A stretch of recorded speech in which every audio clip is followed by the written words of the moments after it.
வணக்கம். விடுதலை ராஜேந்திரன்.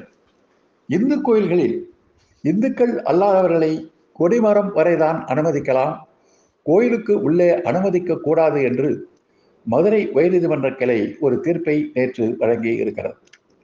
இந்த வழக்கு பழனி கோயில் தொடர்பான ஒரு வழக்கு. பழனி முருகன் கோயிலில் இந்துக்கள் அல்லாதவர்கள் உள்ளே நுழையக்கூடாது என்று இருந்த அறிவிப்பு பலகையை நீக்கப்பட்டதை எதிர்த்து தொடரப்பட்ட ஒரு வழக்கு.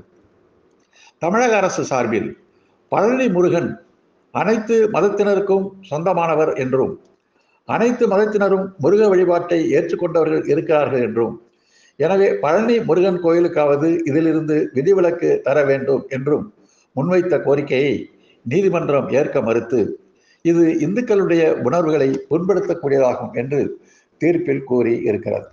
சரி, பழனி கோயிலினுடைய வரலாறு என்ன? பழனி கோயில் சித்தர்களால் உருவாக்கப்பட்ட ஒன்று. அங்கே அர்ச்சகர்களாக இருந்தவர்கள் அனைவரும் பார்ப்பனர் அல்லாத பண்டாரங்கள்.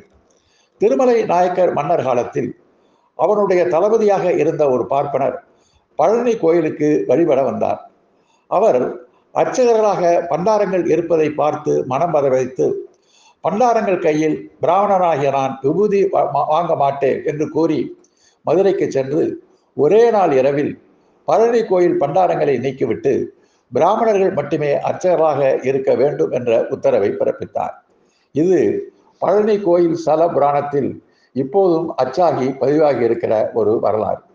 இந்த ஆகம விதி மீறலை பற்றி உயர்நீதிமன்றமோ இந்துக்கள் என்று உரிமை கொண்டாடுகிறவர்களோ இதுவரை வாய் திறக்கவில்லை.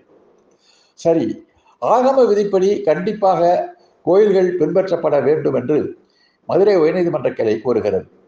ஆகம விதிப்படி உரிய அர்ச்சகர் பயிற்சி பெற்ற இந்துக்கள் கூட கற்ப கிரகத்திற்குள் நுழையக்கூடாது என்று ஆகமம் தடுப்பதாக இன்றைக்கும் ஆகம விதியை பின்பற்றி கொண்டிருக்கிறவர்கள் நீதிமன்றம் வரை சென்று வாதாடி கொண்டு இருக்கிறார்கள்.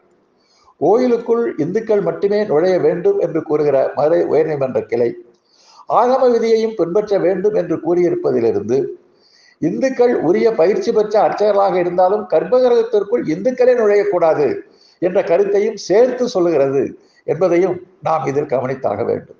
ஆக இது இந்து மக்களுக்கான உரிமைக்கான தீர்ப்பா, அல்லது இந்து மக்களிலேயே பார்ப்பனர்கள் தான் பிராமணர்கள் தான் கடவுளை நெருங்கக்கூடியவர்கள் என்ற பார்ப்பனிய மேலாண்மைக்கான தீர்ப்பா?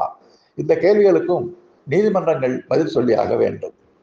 ஸ்ரீரங்கம் கோயிலில் ரங்கநாதன் துலுக்க நாச்சியார் என்ற இஸ்லாமிய வீட்டு பெண்ணுக்கு போவதாக ஒரு வழிபாட்டு முறை இப்போதும் இருந்து கொண்டு இருக்கிறது.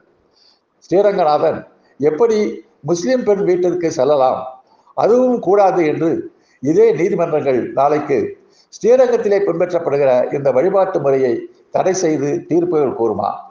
இப்படியே போனால் இந்து கடவுள்கள் பற்றிய வழக்கு வந்தால் அதை இந்து நீதிபதிகள் தான் விசாரிக்க வேண்டும், அதுவும் அவர்கள் அசைவம் சாப்பிடாத நீதிபதிகளாக இருக்க வேண்டும் என்று நீதிமன்றங்கள் நாளைக்கு தீர்ப்பளித்தாலும் அதில் ஆச்சரியப்படுவதற்கு ஏதும் இல்லை. கடவுள் இந்த உலகத்தையே படைத்தார் என்று நம்பிக்கையாளர்கள் கூறுகிறார்கள். கடவுளுக்கு பிறகுதான் மதங்கள் வந்தன. கடவுளுக்காக மதங்கள் பல விதிகளை, சம்பிரதாயங்களை, ஆகமங்களை உருவாக்கி கொண்டன. கடவுள் முதலில் தோன்றினாரா, மதம் முதலில் தோன்றியதா?